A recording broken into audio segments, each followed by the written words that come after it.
Bonjour à tous. Alors moi je vais juste faire une toute petite introduction pour passer la parole à nos premiers intervenants. Donc Anne, la première qui va nous parler de la monnaie locale de l'ère toulonnaise, à savoir la fève.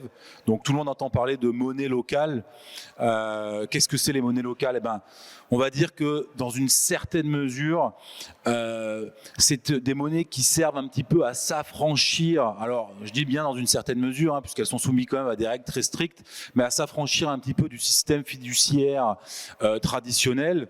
Et très souvent, ces monnaies locales, elles émergent au niveau local, donc ça veut dire qu'elles favorisent l'économie locale. Donc, en l'occurrence, Anne va nous parler de la fève, qui est celle de la région toulonnaise. Alors Anne, je te laisse le micro. Nous allons ce matin parler d'un des piliers de notre société. C'est vrai que c'est un sujet à la fois facile et à la fois délicat, c'est l'argent, la monnaie. Quand on parle de l'argent en général, qu'est-ce qui nous vient à l'intérieur de nous? Pourquoi est-ce qu'on a de l'argent? Qu'est-ce qu'on en fait?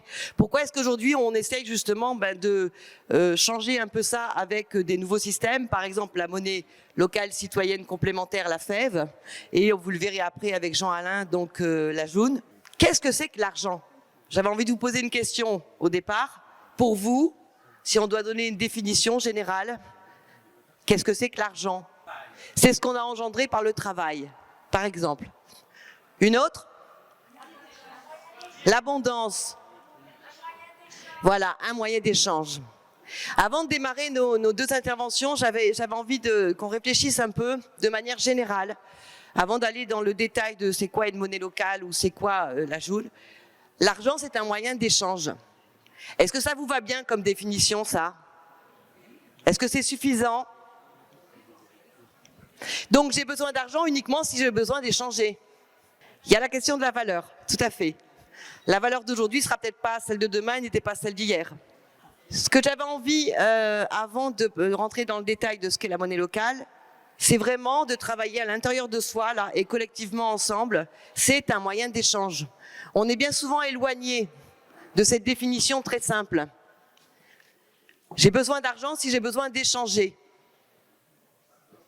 Vous êtes d'accord avec ça? Non. Par exemple, j'ai, je sais pas, un trou sur mon pull. Si je sais moi-même prendre une aiguille et le rafistoler ou le raccommoder, je n'aurai pas besoin d'aller travailler, d'avoir un bulletin de paye, de produire quelque chose, d'avoir de l'argent et en retour d'aller voir une couturière pour pouvoir faire la petite chose que je vais faire moi-même. C'est-à-dire prendre conscience que les échanges, c'est la seule chose qui fait qu'on a besoin d'argent. Si on n'a pas besoin d'échanger, on n'a pas besoin d'argent. Alors c'est sûr, par exemple, dans nos échanges, je vais, je sais pas moi, acheter mes commissions. Selon ce que je vais acheter, selon l'endroit où je vais l'acheter, je pourrais peut-être utiliser des choses différentes. On est habitué à utiliser une monnaie, donc pour nous l'euro. On est dans un système qui est, on va dire, monopensé. Et avant de vous présenter la monnaie locale, ce qui peut être très intéressant, c'est de voir personnellement, là, à l'intérieur de nous, qu'est-ce qu'on échange, comment on échange, et est-ce qu'on est prêt à échanger autrement? Parce que bien souvent, la monnaie locale, on nous dit, bon, on n'a pas entendu parler, oui, c'est chouette, ok. Et est-ce que nous, dans nos habitudes, on est enclin, est-ce qu'on a envie de changer quelque chose? Parce que pour construire autre chose, il faut bien qu'on change un peu nos habitudes. On est dans un monde où on va chercher l'essence tous au même endroit, on va tous dans les mêmes magasins, on a un argent, donc une seule monnaie. Donc la première chose en général, c'est qu'on va comparer. Et ce matin, dans ce qu'on va vous présenter, la monnaie locale, c'est un moyen d'échanger autrement. La jaune, c'est un moyen d'échanger autrement. Et je ne sais pas s'il y en a ce matin, il y a aussi ce qu'on appelle les monnaies d'accorderie. Vous les connaissez, celles-là? Les accorderies, c'est les moyens d'échanger simplement, ce qu'on appelle les SEL, les systèmes d'échange libre. Au niveau de l'histoire des monnaies locales, Rob Hopkins, peut-être vous le connaissez, a remis au goût du jour les monnaies locales en Angleterre à Brighton. Peut-être que vous en avez entendu parler. Ce qui est intéressant aussi, c'est l'origine. La première fois qu'une monnaie locale a été créée, c'était en Autriche, en 1930, juste après le krach boursier. Et à ce moment-là, les commerçants là-bas n'avaient plus moyen d'échanger avec les citoyens. Ils ont donc créé des monnaies locales qui servaient à échanger de l'alimentation ou des produits avec les gens qui en avaient besoin. Dès que la monnaie a été remise au goût du jour, forcément le gouvernement autrichien a arrêté les monnaies locales. Ce qui peut être intéressant, étant bien même aujourd'hui une fève vaut 1 euro, puisqu'on on est dans un système d'échange, c'est que si demain, admettons que l'euro se casse la figure, tout à l'heure j'entendais parler de la valeur, quelle valeur on remettra aux choses? Et on va revenir un peu à l'essentiel, c'est que qu'est-ce qu'on a besoin d'échanger? Quelle valeur ça a pour nous? D'accord? Donc on peut vous présenter la monnaie locale, peut vous présenter la Joune ou tous les moyens de paiement possibles. Qu'est-ce que nous, on est prêt à changer dans nos modes de consommation, dans nos modes d'échange et dans nos habitudes? La monnaie locale, c'est très simple. Alors bon, j'ai pas de carte, je pensais l'avoir. La monnaie locale, il y a deux choses. Il y a les comptoirs d'échange.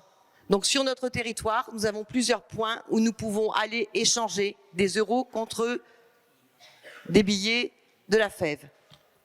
Donc ça nous demande déjà une chose dans nos habitudes, c'est de se dire de tel jour à telle heure, je vais aller échanger ces fameux billets. Et puis ensuite, il y a des prestataires, donc ça peut être des commerçants, ça peut être des professions diverses et variées, des agriculteurs, chez qui on va pouvoir aller acheter avec ce moyen de paiement. Donc si on résume, c'est très simple. Pour un citoyen, vous allez dans un comptoir d'échange, vous échangez vos euros contre les monnaies locales, donc contre ces billets, et puis après vous décidez d'aller acheter dans des endroits qui acceptent ce moyen d'échange. Dit comme ça paraît assez simple au niveau du fonctionnement.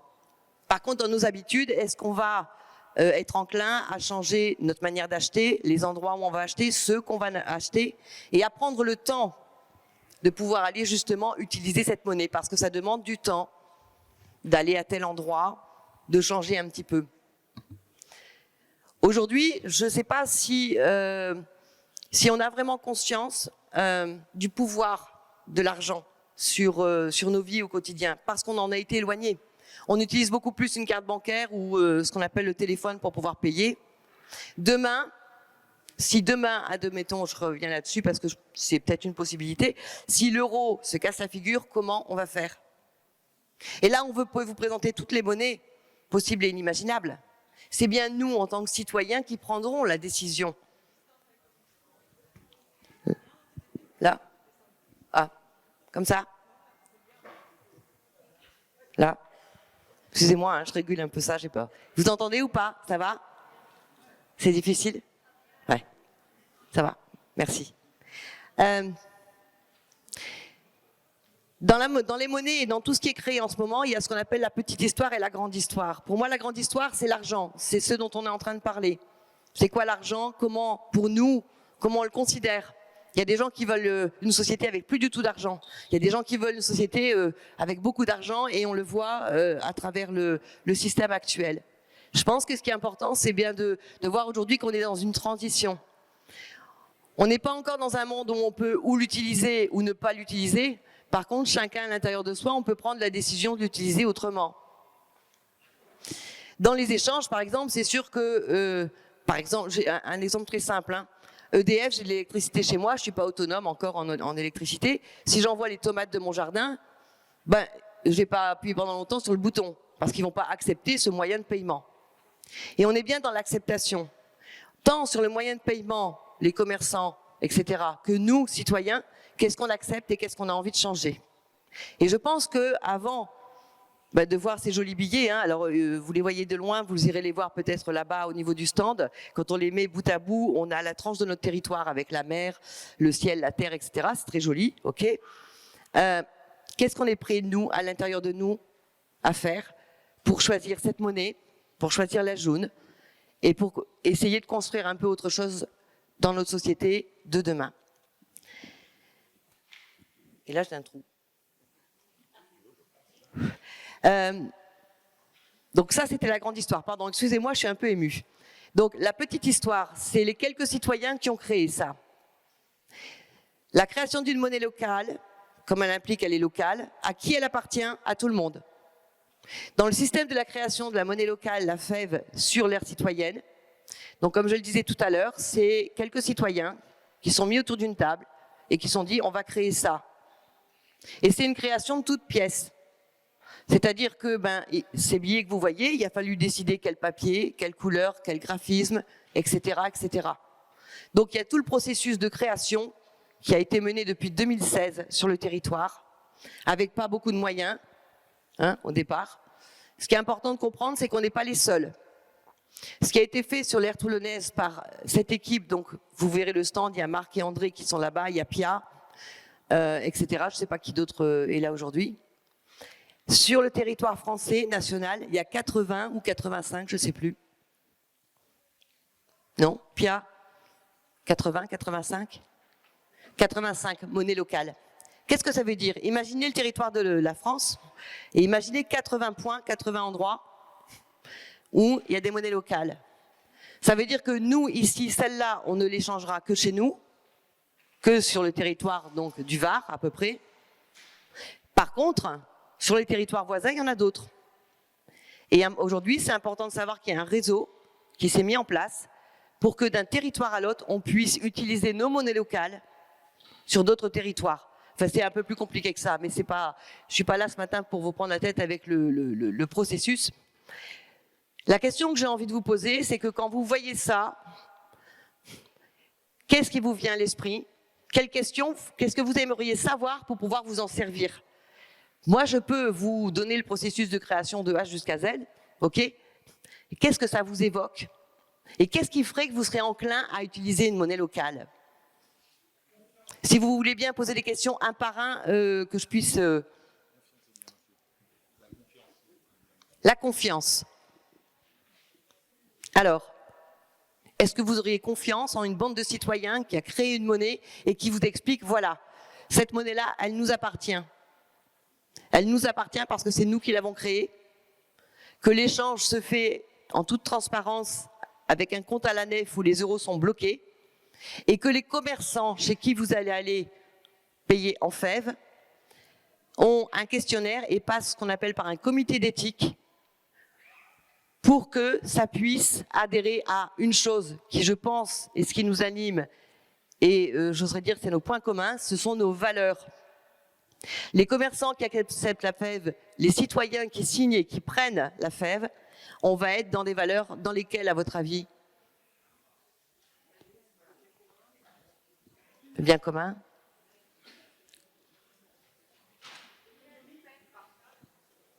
le partage, l'écologie, la solidarité,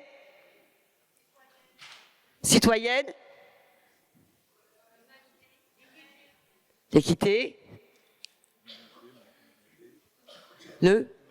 l'humanité, la sobriété, l'autonomie, l'honnêteté.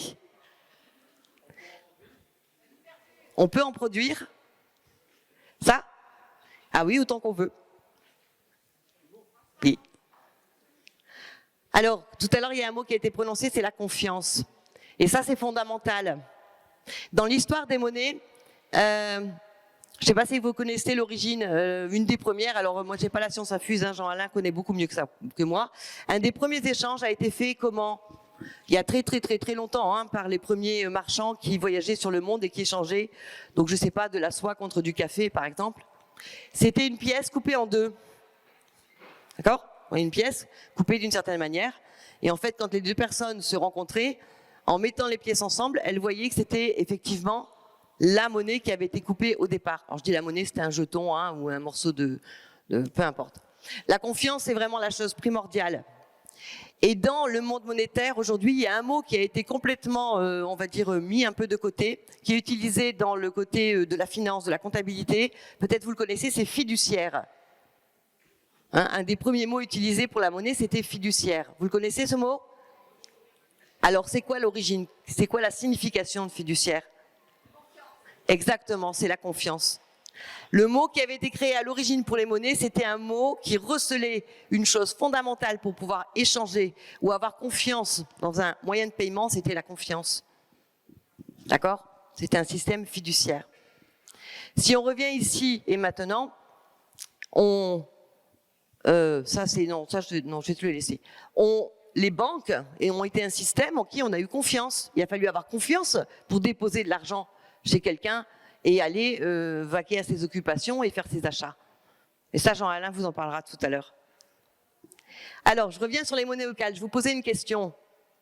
Quelles sont les questions qui vous viennent par rapport à ça?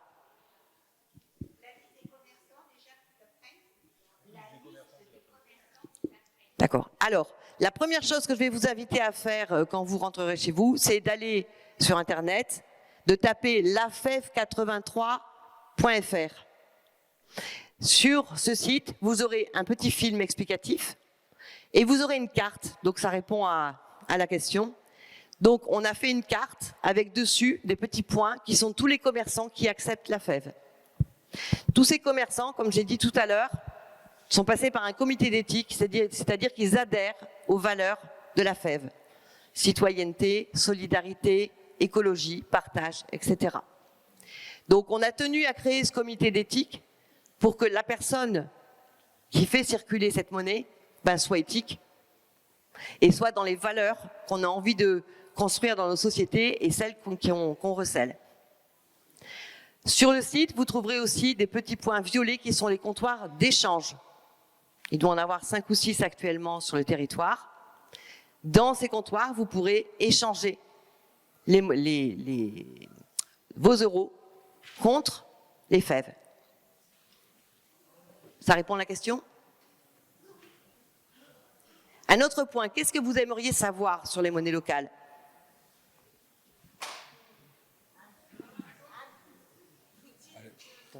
Merci. Bonjour déjà. Bonjour. Oui, d'accord.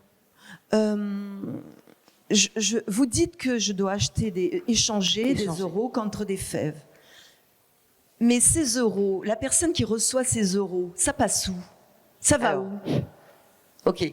C'est un marché? C'est quoi? Je ne comprends pas. Donc ça permet de raconter un peu l'histoire et de décortiquer c'est quoi une monnaie locale. Quand on crée une monnaie locale, donc déjà on choisit un billet, un nom, et on choisit un mode de gouvernance. Le mode de gouvernance de la FEV, donc ici notre association, c'est ce qu'on appelle un mode collégial. C'est-à-dire qu'on est quelques-uns à être ce qu'on appelle au bureau, donc on est un collège, on est plusieurs personnes, on anime la monnaie locale. Par contre, toutes les décisions sont prises en assemblée générale, citoyenne, comme ici aujourd'hui. C'est-à-dire que les décisions, le nom, la couleur, les billets, toute la gestion complète, elle est décidée par toutes les personnes en assemblée générale. Dès que vous prenez la FEV, vous êtes adhérent à l'association et par cette adhésion, vous participez de manière citoyenne aux décisions. Ça, c'est pour l'explication du fonctionnement. Ok. Donc, une fois qu'on a créé cet outil, donc cette monnaie locale, pour répondre à votre question, quand on échange des euros contre des fèves, les euros sont mis sur un compte. Alors peut-être que vous connaissez, c'est une banque, une des rares banques citoyennes, on va dire, très différentes des autres, la NEF. D'ailleurs, Anne, N-E-F. il y a une dame, la responsable de la NEF, est là dans la salle. Donc éventuellement, elle pourra peut-être dire deux minutes quelque chose sur la NEF.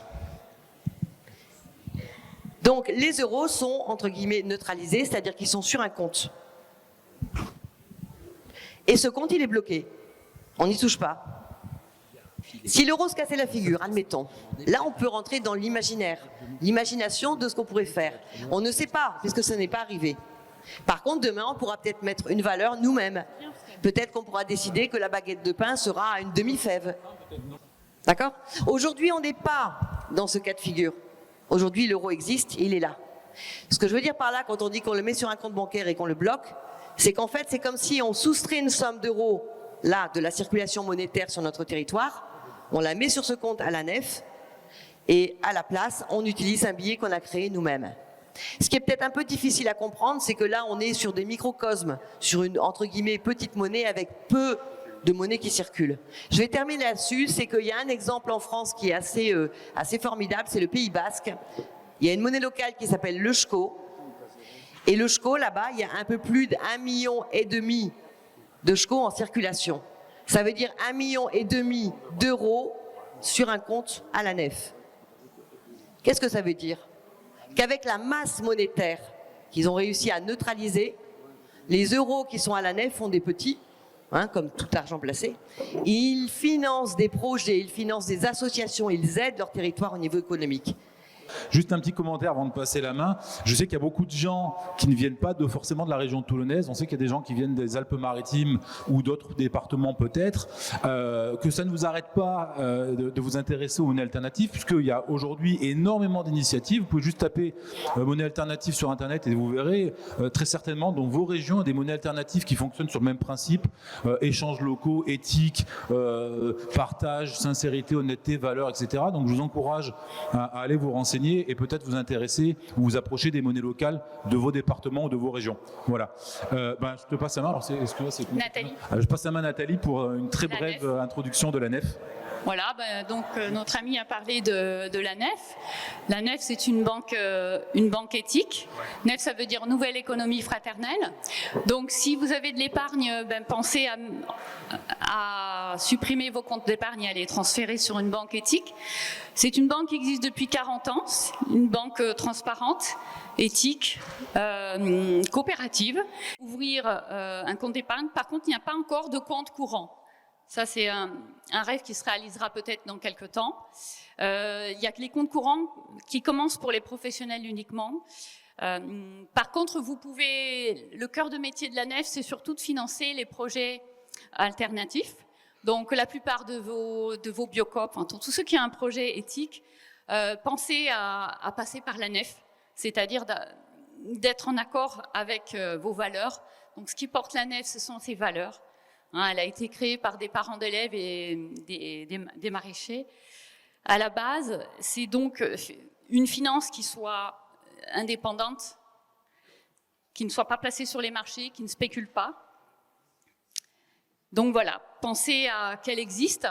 On tient des stands dans les foires bio et dans certains événements. Vous pouvez la retrouver en ligne. Il y a 4 agences régionales, mais il n'y a pas de guichet.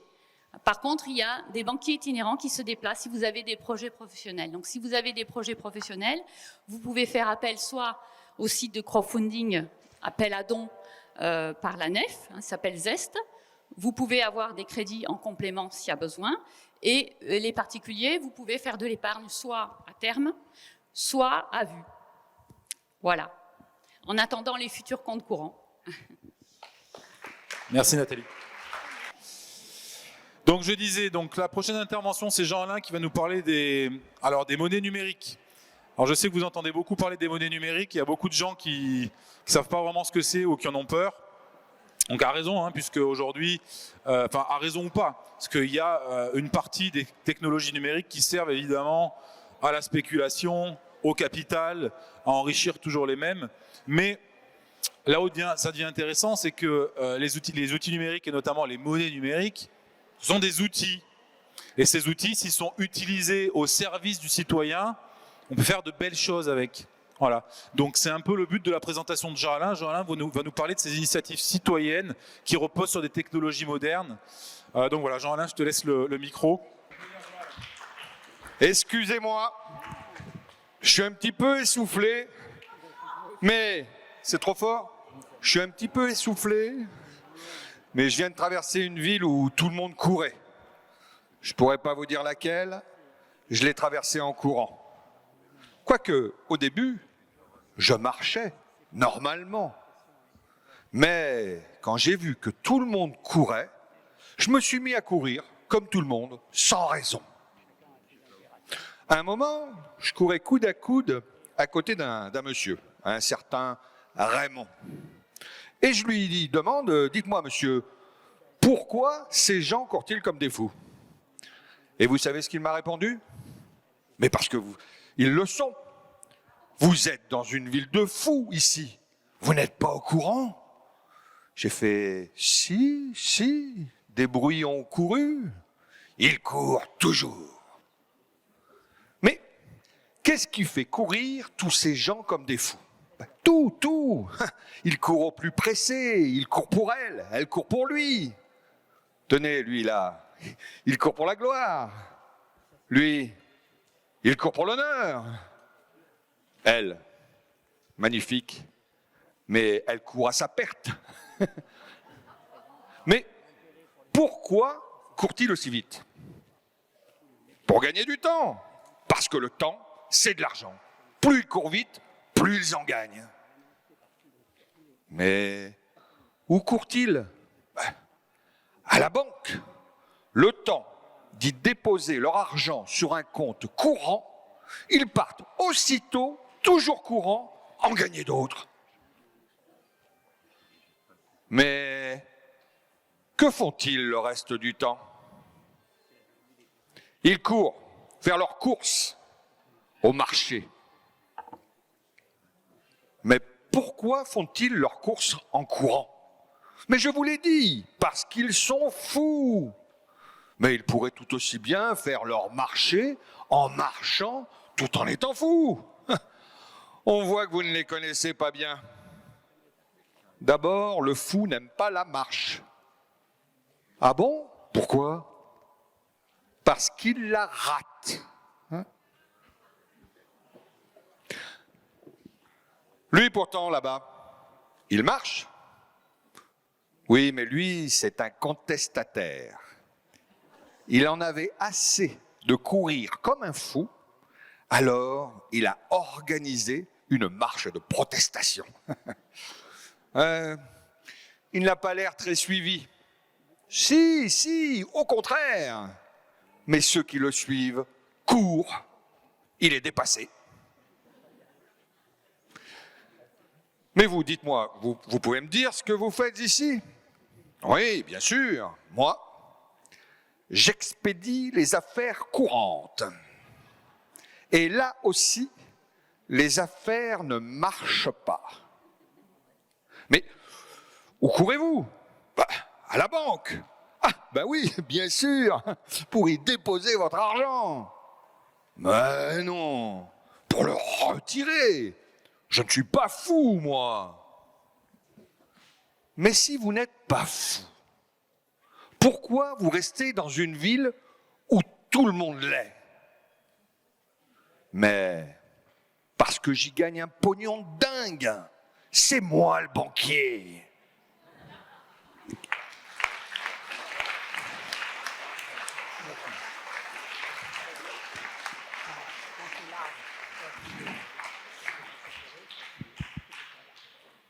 Alors, je m'appelle Jean-Alain. Je me suis intéressé au monde du dessus il y a une dizaine d'années. Et il y a une première phrase que j'ai envie de vous dire, qui fait mal, mais qui est la vérité. C'est qu'à l'origine, le droit, c'est la force. Ça, il faut bien le retenir, ne jamais l'oublier. Ensuite, il y a 5 points dont nous devons nous occuper. Alors là, je vais en parler que de 3 et d'un seul en particulier. Le premier point, et ce n'est pas obligatoirement le plus important, c'est les systèmes de gouvernance, les modes de gouvernance. Comment se créent les lois qui s'imposent à nous et auxquelles on consent. Ce n'est pas de ça dont je vais discuter, mais c'est le premier point. Le deuxième point, c'est l'unité d'échange. Quelque chose de virtuel, qu'on utilise pour faire des échanges entre nous. Et le troisième point, qu'on aborde un petit peu de temps en temps, c'est la philosophie. Nous devons nous réapproprier les connaissances des anciens et voir ce qui existe au niveau philosophique. Là, je vais vous parler de l'unité d'échange. D'abord, comment elle s'est créée? Au début, c'était des petits villages, ils n'avaient pas besoin d'unité d'échange. Ils avaient un porte-monnaie. On appelle ça des wallets maintenant. Mais leur porte-monnaie, c'était du papier. Tout simplement. Pardon. C'était du papier, tout simplement. Et dessus, ils notaient les échanges qu'ils avaient effectués. Et ils voyaient si quelqu'un devait quelque chose ou ne devait pas. C'était leur unité d'échange, elle était à l'intérieur de ces petits cahiers, de ces petits porte-monnaies écrits. La monnaie est arrivée après. La monnaie, souvent, on voit des pièces, des billets. Et on se dit, tiens, un village intelligent a inventé les billets. Moi, je pense que c'était pour s'embêter pour pas grand-chose. Quand on a ça, ça suffit. Mais des armées, des puissants ont commencé à conquérir les territoires. Et pour conquérir ces territoires, eh ben, il leur fallait des soldats. Et pour avoir des soldats, il fallait leur faire plaisir. Et en général, on prend des gens qui aiment la guerre et puis qui se contentent de piller les endroits où ils ont gagné. D'où pillage des fermes, des domaines, viols, meurtres, assassinats. Puis les puissants se sont dit, c'est bien, mais mon royaume s'étend de plus en plus et toutes ces fermes pillées, ça me rapporte rien. Puis en fin de compte, c'est compliqué, ces rapports de force, etc. Ceux qu'on tue se battent jusqu'à la mort. Ils protègent leurs biens. Alors, il y a un puissant qui a eu une super idée. Il a dit, tiens, je vais faire des pièces. Parce qu'il avait un peu de compétences, il était très malin. Hein.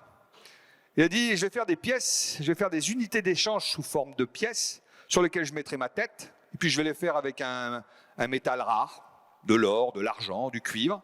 Je mettrai ma tête dessus, comme ça sera difficile à copier. Et puis quand il envoyait ses mercenaires, il leur disait, vous n'avez plus le droit de piller.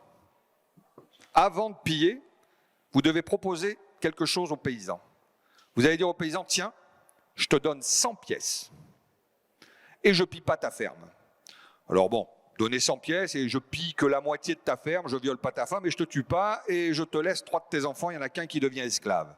Mais bon an, mal an, le paysan il dit, bah ouais, au final je préfère les pièces, même si quand il regardait ça, il se demandait bien ce qu'il allait en faire. Ça se mange pas, ça sert à rien, ça aide pas à nourrir les bêtes.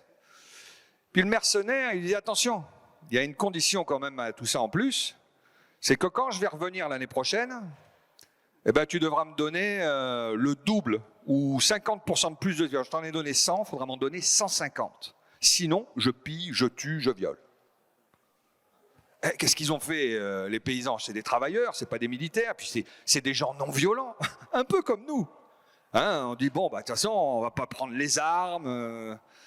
Et c'est comme ça que la monnaie est apparue et est devenue un outil de pouvoir. Parce que les paysans ont travaillé pour gagner de l'argent, ils avaient besoin d'argent. Et le chef de tout ça, lui, quel avantage il avait? C'est que c'était lui le créateur. Il pouvait en créer autant qu'il voulait. Lui savait où était l'or. Lui savait frapper monnaie.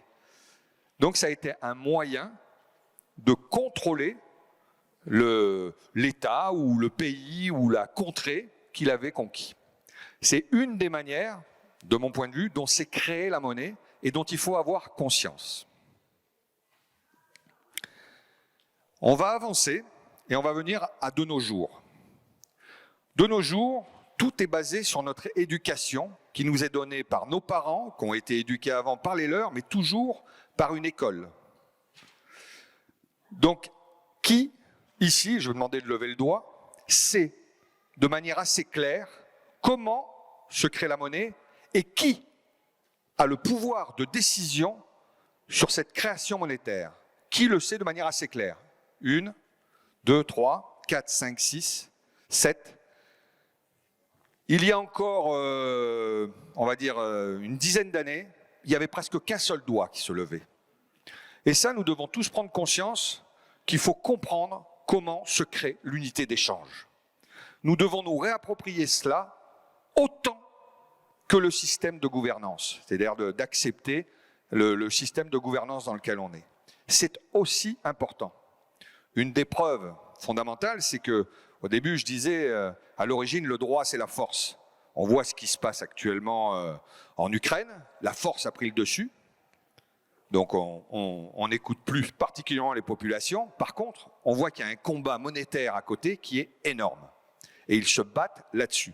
Parce que c'est le moyen de contrôler les populations. Ça, c'est dit de manière négative, mais il ne faut pas jeter le bébé avec l'eau du bain. C'est aussi un moyen de réguler les échanges et de faire qu'on arrive aussi à vivre en société. Bon, il se trouve que donc, il faut absolument que vous tous, vous alliez sur YouTube ou vous achetiez des livres pour savoir et comprendre comment se crée la monnaie de nos jours. Je vous invite, je vais vous donner un nom que je connais bien, qui est quoi, une chaîne. Alors, si vous avez le temps de noter, vous le notez. C'est Eureka. C'est un jeune. Il a travaillé dans la bourse un moment, et puis il en est sorti. Et il a fait des petites vidéos où il indique très bien comment se crée la monnaie. Et il y en a d'autres. Alors, maintenant, qui s'occupe de la monnaie? Ben, on a toujours eu besoin des banques. Quoi, toujours. Les banques sont apparues pour s'occuper de l'unité d'échange. Et pourquoi elles sont apparues? Parce qu'on avait besoin d'un tiers de confiance. On avait besoin de quelqu'un qui nous garantisse que l'unité d'échange que nous avons ne disparaisse pas. Et on avait besoin de quelqu'un qui nous garantisse que lorsque je fais un échange avec ma carte bleue, c'est bien pris sur mon compte et ça va bien sur le compte de quelqu'un d'autre.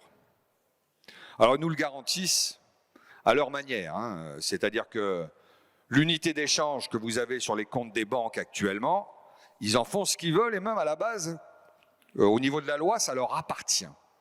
D'accord? On a même dépossédé de cela. Donc ensuite, quand il y a un échange que l'on fait, s'ils ont envie de prendre des frais, ils prennent des frais. Puis si jamais il y a un gouvernement ou des lois qui disent on peut le prendre d'office sur votre compte, on le prend d'office sur votre compte. Je vais vous décrire un petit scandale, de mon point de vue. Je prends quelqu'un qui a pas envie de gagner beaucoup d'argent. Il en a un petit peu, mais il est obligé d'avoir un compte bancaire. Et à un moment, il a un PV. Il s'est mal garé.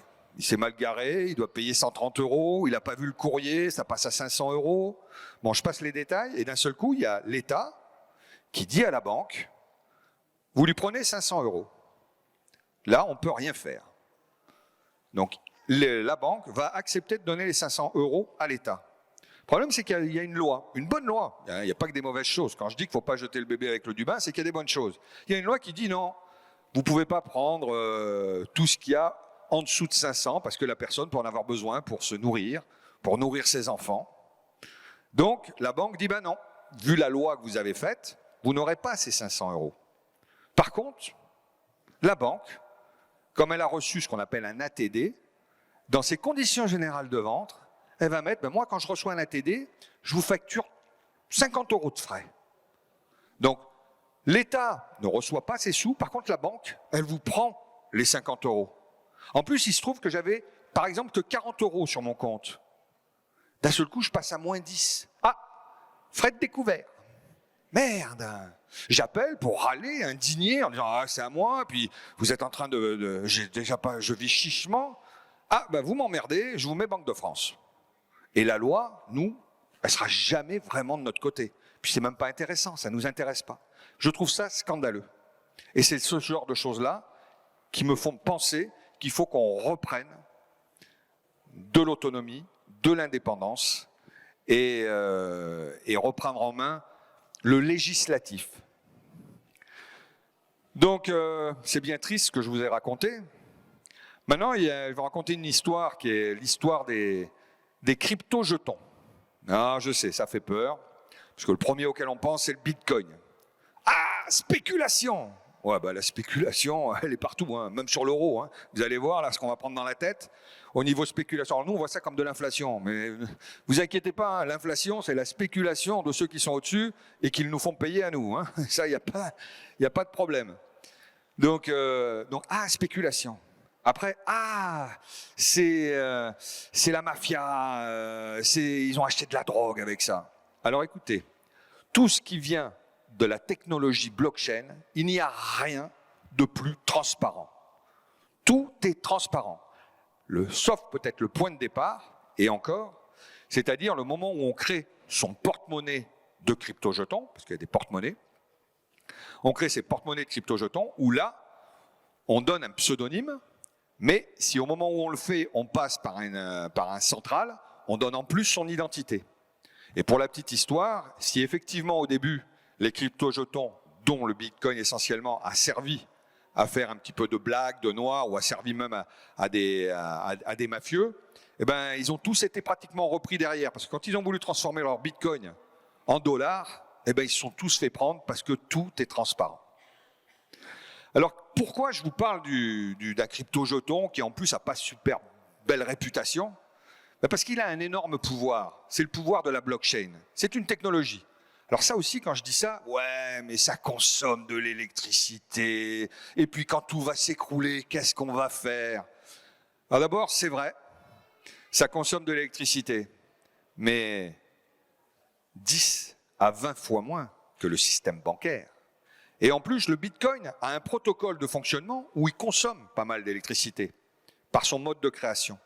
Mais il existe d'autres blockchains, il existe d'autres protocoles de crypto-jetons qui consomment très très peu et qui ont la même propriété bénéfique. Et quelle est cette propriété bénéfique? Est-ce qu'il y en a qui sentent, qui savent là? Ok, j'en vois deux. Cette propriété bénéfique, c'est que d'un seul coup, alors que depuis 300 ou 400 ans, on n'a pas pu s'en sortir, ça permet de faire concurrence, de s'émanciper, de s'autonomiser des banques. C'est-à-dire que le tiers de confiance, c'est plus une banque, le tiers de confiance, c'est la blockchain. Et là, ça permet à tout le monde, et tout le monde peut le faire dès maintenant.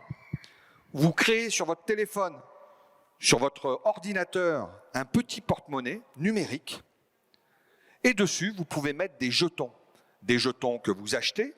Vous pouvez les acheter, mais il existe même des jetons qui ont un... C'est pas qu'ils ont un coût gratuit, d'ailleurs je le dis mal, il faut que je m'améliore sur la communication, mais il y a des jetons que l'on peut créer pour gérer des lieux d'échange.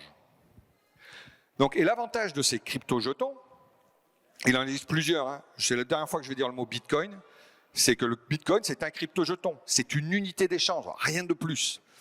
L'avantage de ces jetons-là, on peut les échanger. Si jamais un Chinois, je veux lui échanger des jetons, je peux le faire de suite. Si jamais j'ai quelqu'un qui est à Nice ou à côté, je peux le faire de suite. C'est un porte-monnaie aussi simple qu'un porte-monnaie qu'on a dans la poche.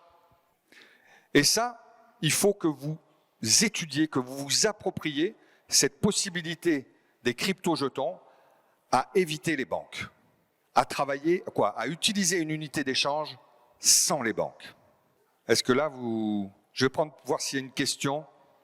Là, on m'a posé donc la question, qu'est-ce que ça veut dire blockchain? Blockchain, c'est simplement une technologie qui permet de gérer des porte-monnaies, je veux dire, ça fait beaucoup plus que ça, mais qui permet de gérer des porte-monnaies sans que l'on puisse tricher. Et c'est impossible de tricher. La deuxième chose que permettent la blockchain, c'est que comme on ne peut pas tricher, on n'a pas besoin d'un tiers de confiance humain et on peut se le réapproprier, c'est-à-dire créer un jeton. Une commune peut créer son propre jeton, un département peut créer son jeton, un pays, il y a le Salvador qui utilise le jeton comme monnaie officielle. Donc ça a le pouvoir de nous émanciper des banques. Alors là, j'ai la banque qui va me poser une question. Oui, voilà, moi, ce qui m'inquiète dans ça, je suis ouverte à toutes les bonnes choses, hein, mais où est l'anonymat? Parce que là, ça va passer par des téléphones, donc tout va être pisté. Je veux dire, par exemple, Edward Snowden, le pauvre, s'il y avait eu les crypto-jetons à l'époque, je pense qu'il serait encore... il serait mort, quoi. Ça, c'est... Tu vois ce que je veux dire? Il n'y a pas d'anonymat, on te piste sur tout, tout est visible. Non, d'abord les banques, c'est tout visible pour elles, mais donc, c'est pas évident. Si je veux acheter une paire de bottes à mon copain, il faut que je vienne avec mon téléphone. Et, j'entends pas tout. Tu vois, ça passe tout en ligne, donc c'est tout pistable. C'est ça qui m'inquiète. Moi, je préfère plutôt une vraie monnaie locale, tu vois. Ok. On a pris la question. Donc, il y a la notion d'anonymat. La notion d'anonymat, sur les crypto-jetons, j'en ai parlé, on peut faire des crypto-jetons avec anonymat possible, et encore c'est très compliqué, parce que dès que le crypto-jeton prend de la valeur, on a besoin de l'échanger avec les monnaies fiat, et donc à partir de ce moment-là, l'identité apparaît, et on peut créer des crypto-jetons avec une identité claire et nette. Donc les deux sont possibles de mon point de vue. Maintenant j'invite, puisque c'est pas en 5 minutes, moi j'ai mis 6-7 mois à comprendre les concepts, sans être d'ailleurs un développeur, les concepts des crypto-jetons et de ce que ça pouvait peut-être apporter, mais c'est à nous d'aller sur Internet et de voir qui parle de crypto-jetons, ce qu'ils en disent, et de s'approprier notre propre point de vue là-dessus. Mais moi, je vous y invite grandement. Le problème, c'est que tout passe par Internet. Alors, je suis désolé de vous dire, hein, mais de mon point de vue, les banques, tout passe par Internet aussi actuellement. De mon point de vue. Hein. Donc, ce que je vais faire, je vais vraiment vous inviter à aller voir sur YouTube des conférences, lire des choses sur les crypto-jetons. Il y en a un sur lequel que j'utilise ou sur lequel je travaille, qui s'appelle la June, qui s'appelle la monnaie libre. D'accord ? Ça a été basé sur cette technologie-là, ça a été basé sur la blockchain. Ça n'a pour l'instant pas beaucoup de valeur, mais c'est un bon moyen d'apprendre et de s'approprier à utiliser les crypto-jetons. Et là, tout est gratuit. Vous créez votre porte-monnaie, c'est gratuit. Vous apprenez à voir comment se crée la monnaie, c'est gratuit. Vous voulez être co-créateur de la monnaie, c'est gratuit. Quand je dis c'est gratuit, c'est-à-dire que c'est un jeu, il faut le prendre comme un jeu au départ, dans lequel, pour vous entraîner à voir ce que c'est qu'un crypto-jeton, tout est gratuit. En plus, ce crypto-jeton, il a beaucoup de gens qui se battent pour, donc il existe un site un petit peu comme Le Bon Coin, sur lequel on peut faire des échanges en jaune. Il y a de plus en plus de personnes, d'associations qui essayent de créer ce qu'ils appellent des G-marchés, c'est-à-dire des endroits où l'argent est interdit, pas d'euros, pas de dollars, rien, mais où les échanges se font sous forme de dons, de troc, et avec l'aide d'une unité d'échange. Et actuellement, l'unité d'échange est quand même reconnue par le système, puisqu'elle est reconnue par le système comme un actif numérique. Donc tout ce qui est loi, fiscalité, comptabilité, c'est des choses qui sont possibles à mettre en place.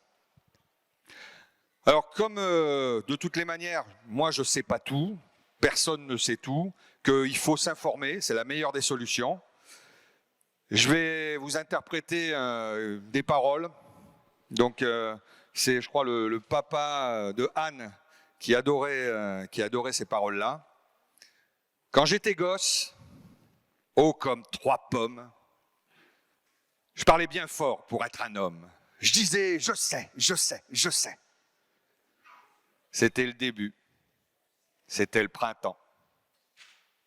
Mais quand j'ai eu mes 18 ans, j'ai dit, ça y est, cette fois, je sais. Et aujourd'hui, les jours où je me retourne, je regarde cette terre où j'ai quand même fait les 100 pas et je ne sais toujours pas comment elle tourne. Vers 25 ans, je savais tout. L'amour, les roses, l'argent, les amis. Tiens, oui, l'amour. J'en avais fait tout le tour. Et heureusement, comme les copains, je n'avais pas mangé tout mon pain. Au milieu de ma vie, j'ai encore appris. Oh, ce que j'ai appris, ça tient en 3, 4 mots. Lorsque quelqu'un vous aime, il fait très beau. Je ne peux pas mieux dire. Il fait très beau.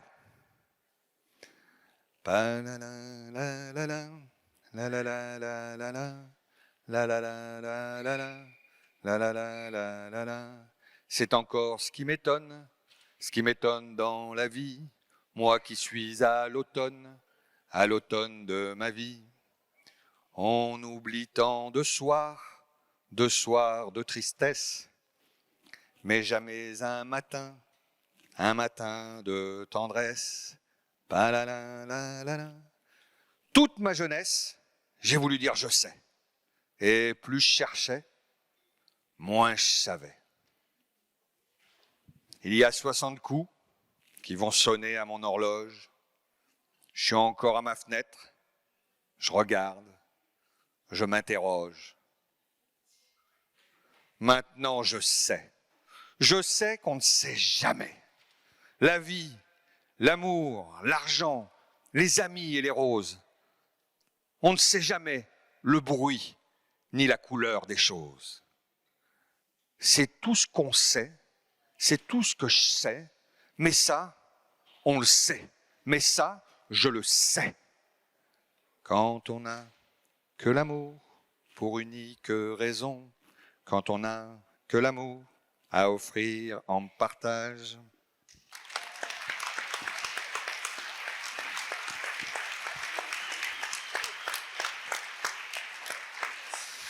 Ouais, merci Jean-Alain pour cette super prestation. Maintenant, je vais passer la parole brièvement à Jean-Claude qui va nous parler alors du bonheur. Alors du bonheur, mais c'est le crypto-jeton bonheur. Voilà, le crypto-jeton en cours de création, le bonheur. Donc Jean-Claude, je t'invite à venir nous en parler brièvement. Donc, le bonheur. Moi, en effet, comme disait Jean-Alain tout à l'heure, le crypto-jeton, la blockchain, permet de créer tout ce qu'on veut. On s'émancipe complètement. On n'a pas besoin, justement, donc on peut créer notre propre jeton électronique. On va pas parler de monnaie, mais de jeton électronique. Et nous, construisons notre bonheur, on s'est dit, tiens, on va créer notre propre jeton, mais on va le créer d'une manière pas marchande. On ne va pas mettre justement de valeur monétaire, ni de valeur temps que la June utilise. On s'est dit, tiens, nous, on va essayer de faire quelque chose qui est basé sur la communication non violente, sur quelque chose qu'on ne nous a pas appris souvent, à exprimer nos émotions, à exprimer nos sentiments, nos besoins, les préceptes un peu de la communication non violente pour ceux qui connaissent. Et on s'est dit, on va créer un jeton électronique qui va s'appeler le bonheur. Et pour pas justement qu'il soit spéculatif, contrairement au Bitcoin par exemple, qui sont très limités, on a repris quelque chose, on s'est un peu influencé d'HK, pour ceux qui connaissent HK, de la chanson Rallumeur d'étoiles. On s'est dit, on va créer autant de bonheur que ce qu'il y a d'étoiles dans une galaxie. Et au fur et à mesure qu'on va commencer à les distribuer, ces bonheurs, on va rallumer les étoiles, et donc nous serons tous bientôt des rallumeurs d'étoiles. Donc ce bonheur, aujourd'hui, eh bien, voilà, il vient d'être lancé il y a quelques jours, et c'est à chacun de se l'approprier. Donc en effet, il faut installer son propre porte-monnaie électronique, puisqu'en effet, il est électronique, hein, et voilà, bon, il n'est pas parfait, le bonheur. Hein. Donc, mais en tout cas, voilà, donc installer le porte-monnaie électronique, et on va pouvoir s'échanger du bonheur, parce que pour échanger avec monsieur du bonheur, j'apprends à le connaître. Il va m'expliquer un peu qu'est-ce qu'il a au fond de lui, ses émotions, ses sentiments, ses besoins, ses attentes. Et là, du coup, je vais dire, écoute, je vais te donner du bonheur parce que moi, j'en ai plein, parce qu'aujourd'hui, je rencontre plein de monde. Et tous les gens que je rencontre, ça m'enrichit de bonheur. Et du coup, il a peut-être un peu moins de moyens de rencontrer du monde parce que son niveau, ses relations, son niveau de vie, tout ça, plein de choses. Du coup, et lui, il a besoin de bonheur, il a besoin de rencontrer du monde, il a besoin d'échanger parce que je crois que c'est en échangeant aussi qu'on trouve du bonheur. Et voilà. Et donc, du coup, plus on va rencontrer du monde, plus on va échanger du bonheur, plus on va rendre les gens heureux, et plus nous-mêmes, on va en obtenir du bonheur. Voilà. Donc, on va découvrir ça. C'est tout nouveau, hein. Faire des relations d'échange sans argent, sans temps, sans rien, que apprendre à se connaître, qu'apprendre justement à exprimer ce qu'on a dans le ventre, dans le cœur, dans l'estomac. Je crois que ça sera la société de demain sur laquelle tous ici, on est là pour ça, pour créer cette société de demain. Voilà. Donc, merci à vous. Sur le sujet de l'argent, de manière générale, j'avais envie de vous partager avec vous une phrase qui a été créée ou qu'on a, on va dire, inventée ou qu'on a dit quand on a créé la monnaie locale citoyenne complémentaire, la FEV. On s'est dit qu'ici, on n'a rien à vendre et on a tout à changer. Et ce matin, sur l'argent, on parle d'un moyen d'échange. Donc, quel que soit le moyen qu'on va choisir, je pense que c'est important de s'interroger à l'intérieur de soi, de prendre conscience de nos échanges, de ce qu'on a besoin. Et peut-être que demain, on consommera un peu moins, on consommera un peu différemment. Peut-être que demain, on utilisera 2, 3, 4 moyens d'échange et donc d'argent différents. Ce qui serait important peut-être, c'est de le faire avec le cœur, avec les tripes, parce que la seule personne et là où la confiance peut naître, c'est à l'intérieur de nous. Belle journée. Merci Anne.